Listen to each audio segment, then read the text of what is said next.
ప్రభునామునకు ఘనత కలుగును గాక. సామెతల గ్రంథం 3వ అధ్యాయము 16వ వాక్యం మనం చదువుకుంటున్నాము. దాని కుడి చేతిలో దీర్ఘాయువును, దాని ఎడమ చేతిలో ధనకనతలు ఉన్నవి. దాని అంటే జ్ఞానం అని మనం గమనించుకోవాలి. జ్ఞానం అని గురించి ఇక్కడ భక్తుడు చెప్తున్నాడు. జ్ఞానం కలిగిన వారి కుడి చేతిలో ఏముందంట? దీర్ఘాయువు ఉందంట. కుడి చేతిలో దీర్ఘాయువు.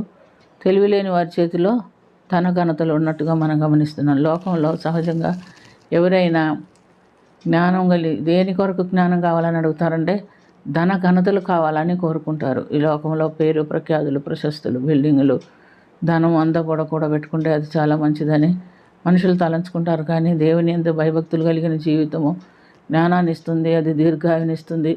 అవన్నీ తలంచుకునేవారు, ఆలోచించుకునేవారు చాలా తక్కువ మంది. ప్రియమైనటువంటి దేవునిలారా, పరిశుద్ధ గ్రంథంలో మనం ఇద్దరిని చూస్తున్నాము. ఒకరు ఎవరంటే ధనవంతుడు, ఒకడు అతని వాకిట్లో పడి ఉన్నటువంటి బీదవాడైనటువంటి లాజరు. ధనవంతుడు అన్ని విధాలైనటువంటి సుఖ సంపాదనలతో విరవేగుతూ ఆయన సుఖాలని అనుభవిస్తూ చక్కని వస్త్రాలు ధరించుకొని చక్కని భోజనం తింటూ ఉంటున్నట్టుగా మనం గమనిస్తున్నాం జీవితకాలం అంతా. అయితే లాజరు అతని వాకిట్లో పడి ఉన్నటువంటి ఒక పేదవాడుగా ఉంటున్నట్టుగా మనం గమనిస్తున్నాం. అతనికి తినడానికి ఆహారం లేదు, కట్టుకోవటానికి బట్టలు లేదు, ఉండటానికి ఇల్లు లేదు.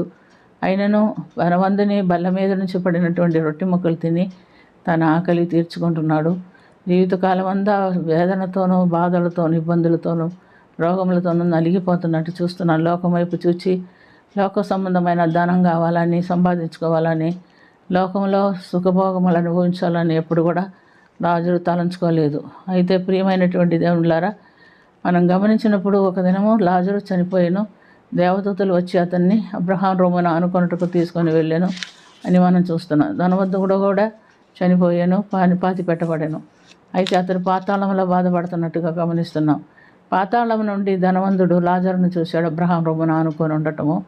అందుకని ధనవంతుడు కేకలు పెట్టాడు, తండ్రి అయిన అబ్రహామా, లాజరును పంపించు, తన కొనేళ్ళు నీటిలో ముంచి నా నాలుకను తడుపుతాడు, నేను ఈ అగ్నిలో నరకయాతన పడుతున్నాను అన్నప్పుడు అబ్రహాం ఒక మాట అన్నాడు, నా కుమారుడా, నువ్వు జీవించి ఉన్నప్పుడు సర్వభోగములు అనుభవించావు, సంతోషించావు, జీవించావు. ఈ లాజరు అయితే ఎంతో దారిద్ర్యం అనుభవిస్తూ కష్టపడ్డాడు, లోకం వైపు చూడలేదు, ధనం వైపు చూడలేదు. నువ్వు ధనం వైపు చూస్తూ నీ జీవితాన్ని సుఖభోగంగా మార్చుకున్నావు.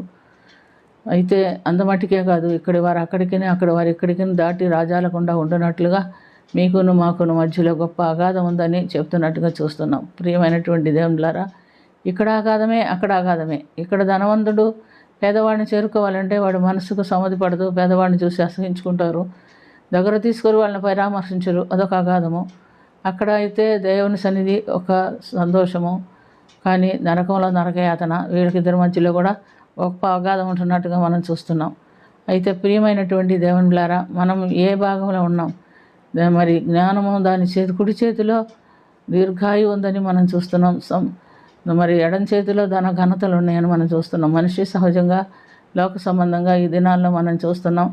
అందరూ కూడా ఎడం చేతుల్లో ఉన్నటువంటి ధన ఘనతలనే ప్రేమిస్తున్నారు, కానీ కుడి చేతిలో ఉన్నటువంటి దీర్ఘాయుని ఎవరు కూడా ప్రేమించటం లేదు. మరి మన పరిస్థితి ఏమిటి? మనం దేవుని బిడ్డలము, క్రైస్తవులు అని చెప్పుకుంటున్నాం. మనం ఏం చేస్తున్నాం? మనము దీర్ఘాయువుని ప్రేమించి, దీర్ఘాయువుగా నిత్య జీవమును ప్రేమించి లోకంలో జీవిస్తున్నామా, లేదా ధన ఘనతలను ప్రేమించి నిత్య నరకాగ్నికి పోవటానికి సిద్ధంగా ఉంటున్నామా అనేది మనం పరిశోధించి మనం సరి చేసుకొని ఈ లోకంలో దేవుని కొరకు జీవించడానికి ప్రభువుని అడుగుదాం.